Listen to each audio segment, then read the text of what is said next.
Every adult should have a revocable living trust. Why is that? A revocable living trust serves many purposes. It keeps your estate private and avoids the lengthy and expensive process of probate.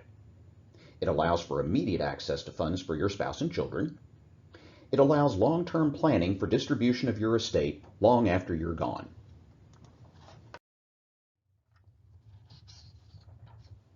A revocable living trust works as follows.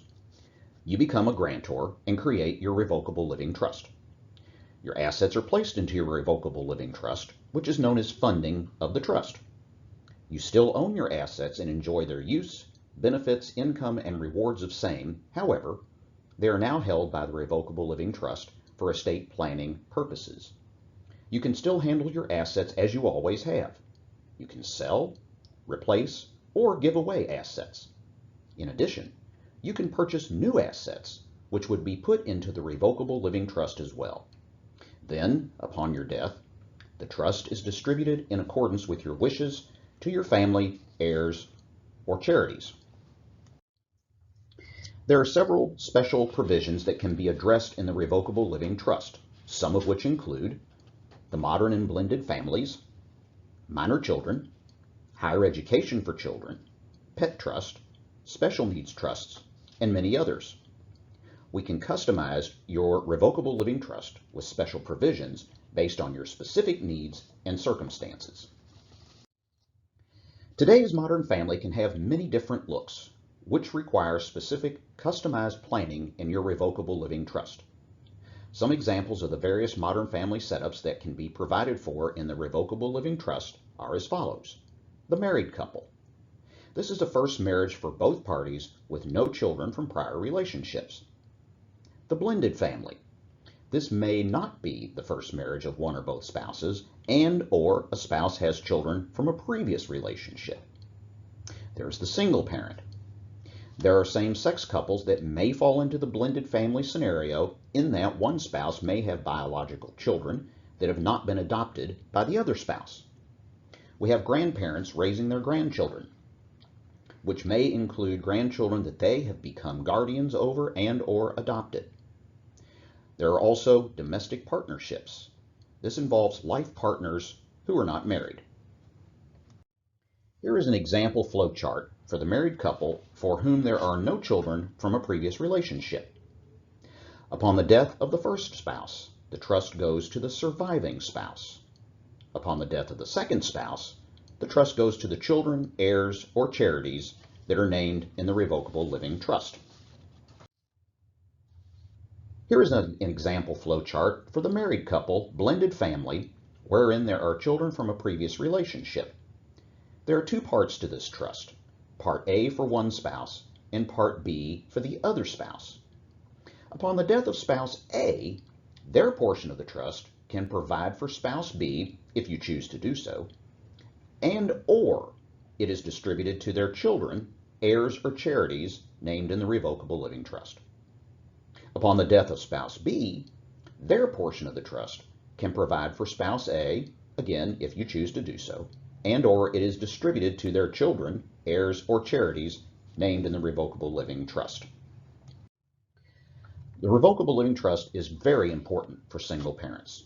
It allows you to provide for your children's health, education, and welfare when you no longer can. If your children's other biological parent is not a part of their life, you will also need to make special provisions regarding who will care for your children when you no longer can. The revocable living trust is also very important for domestic partnerships. Since domestic partners are not afforded the same provisions under the law as married couples, it is important to have proper planning in place to provide for your domestic partner. There are no automatic inheritance rights for a domestic partner. In addition, should it become necessary, they would no longer have access to assist you with your medical and financial needs when you cannot do the same for yourself. The revocable living trust is also very important for grandparents who are raising their grandchildren so that they can make special provisions to provide for them when they no longer can. This is especially important if the grandparents have been legally appointed as the guardian for the grandchild so that you can make special provisions for their health education, and welfare when you no longer can. Like Richard Gere's character in Pretty Woman, Edward, and Elizabeth Taylor in real life, some relationships have a significant imbalance of assets and/or wealth for each partner.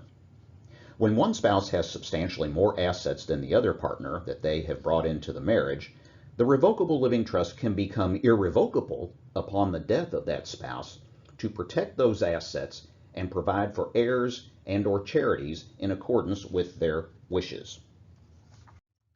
Prenuptial and postnuptial agreements are great estate planning tools that can be used alone or in conjunction with the revocable living trust. A prenuptial agreement is negotiated prior to the wedding taking place, and the postnuptial agreement is negotiated after the wedding has occurred. These can ensure that your children from a previous relationship are provided for in accordance with your wishes upon your death by determining what goes to your spouse and what goes to your children. The additional benefits of a prenuptial or postnuptial agreement is that they can provide for circumstances during your life should the marriage come to an end by divorce. A special needs trust is used to hold assets and funds for an individual who receives government aid and benefits so that they do not lose their eligibility for those benefits. Additional assets may be added to special needs trust. The trustee has sole discretion as to how assets are applied and used. However, the grantor cannot get the assets back or have access to the funds once put into the trust. The special needs trust can be incorporated into your revocable living trust in that you can make changes to same so long as it has not been funded and you have not died. However, once a special needs trust is funded, it becomes irrevocable. A special needs trust can also be a standalone trust and does not have to be a part of a revocable living trust. However, just like the other, once it becomes funded, it is irrevocable. Special provisions can be made in your revocable living trust to protect any at-risk individuals to whom you wish to leave an inheritance. For example, you may have a child who is battling a substance abuse addiction or has a gambling problem for which you can make arrangements to provide for their housing and welfare without directly giving money to that individual so that it is not used improperly. Special provisions can also be useful for heirs you have concerns with regarding how they personally handle their own financial affairs. What happens if you don't have a revocable living trust? If you don't have a revocable living trust, you will be required to go through the probate process, which is very lengthy and costly. You will have no provisions to provide for your minor children. Your children's inheritance will go into a blocked account. Whoever gets appointed as guardian of your children will have to request permission from the court every time they need to access funds from the blocked account, even if it is for their health, education, or welfare. In addition, at the age of 18, your children will inherit what could be a large sum of money with no guidance or provisions regarding the inheritance, how it will be used for their future, and not be wasted by an immature adult. In addition to a revocable living trust, you will also need a last will and testament, a durable power of attorney, and a living will directive and healthcare surrogate designation.